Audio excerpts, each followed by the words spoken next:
Chiran. He is my friend Vinesh. He is my another friend Preetham S. We are studying in 8th standard in MCS Public School. We have done a project about flood alarm and floating house. In this project, we are using Arduino Uno, soil moisture sensor, buzzer, and LED, and some jumping wires.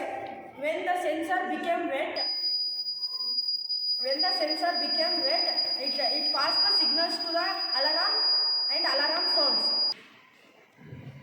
Using this system, we can reduce the damages caused by the flood. Diseases. The sensor monitor the water level plus status. India has a huge coastal areas, so the public faces difficulties to flood. In these cases, we can use the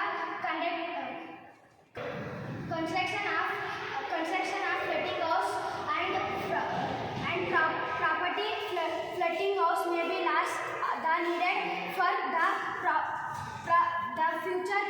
future in coastal areas, flooding areas in India. Thank you all. Thank you all.